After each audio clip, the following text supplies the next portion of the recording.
They say blood is thicker than water, but what happens when the very people who raised you sharpen their knives the moment you succeed? When I won $3 million, my father didn't congratulate me. He screamed, "If you don't share, get out." That was the day I realized my family never loved me, only my usefulness. My name is Eli Turner, and this is the story of how I walked away from the people who should have protected me, but instead tried to destroy me. I grew up in a quiet neighborhood, in a small two-bedroom house. From the outside, we looked normal, middle class, modest, stable. But inside, there was a clear line drawn in invisible ink. My parents, Martha and Daniel, had a favorite. And it wasn't me. My older brother, Caleb, was their golden boy. If he brought home a B on a test, it was framed on the fridge like a masterpiece. If I came home with an A, I got a half smile and, "Good job, Eli," before the conversation shifted to something else.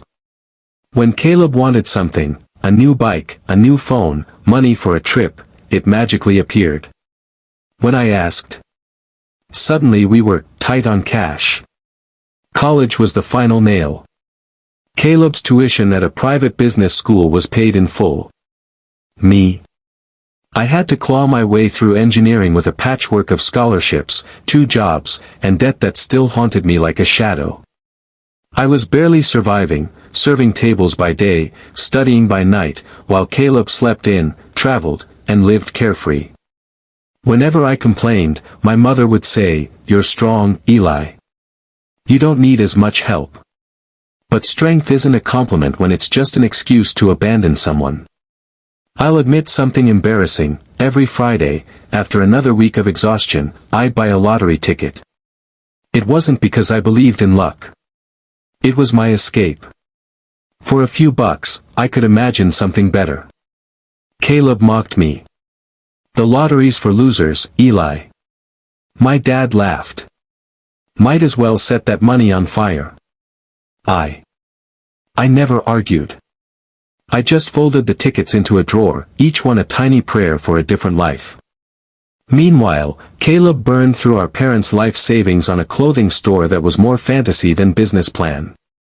They called him visionary. I called him reckless. But my opinion never mattered. Then came that night. I was alone in my room, TV glowing softly, as the numbers were drawn.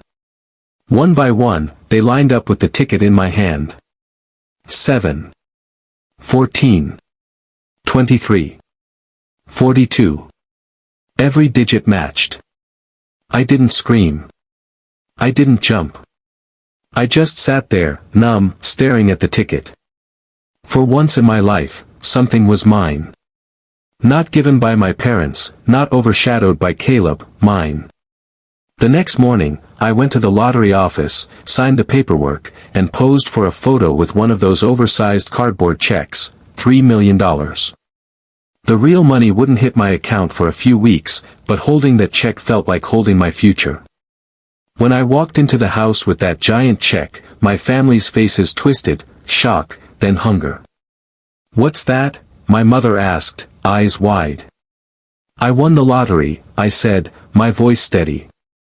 $3 million. The silence was suffocating. Then Caleb leaned forward. "So you'll help me, right? Half would save my store." My mother chimed in, "Of course, Eli. This is a blessing for the family. We raised you, it's only fair you share." Fair. The word almost made me laugh. Fair. I whispered. Where was fair when I begged for help with college? When you let me drown in debt while Caleb got everything handed to him? You never believed in me. You never invested in me. But now that I have something, you want half. No. Not this time. That's when my father snapped. "If you don't share, Eli, get out. You're not welcome under this roof." For the first time, I didn't flinch. I just nodded. Perfect. I was leaving anyway. The fight was chaos. Shouts, accusations, years of buried resentment spilling out like broken glass. But nothing prepared me for what I found the next morning. The oversized check, the cardboard prop, lay shredded on the dining table. Caleb held scissors like a trophy. My father sneered. My mother hissed, "Now you have nothing." For a second, my heart stopped. Then I laughed. A deep, uncontrollable laugh that shook my whole body. They stared at me, horrified. "Why are you laughing?" my mother demanded. Through tears, I said, "Because that check was just for photos. The real money's already on its way to my bank account. You didn't destroy anything, except whatever was left of this family." The silence that followed was the sweetest sound I'd ever heard. I packed my things that day and never looked back. Now, as I sit in my own apartment, paid off, free from debt, I realize money didn't set me free. The truth did. The truth that love isn't proven by blood or last names. It's proven by who shows up when you have nothing. My family gambled everything on Caleb, and lost.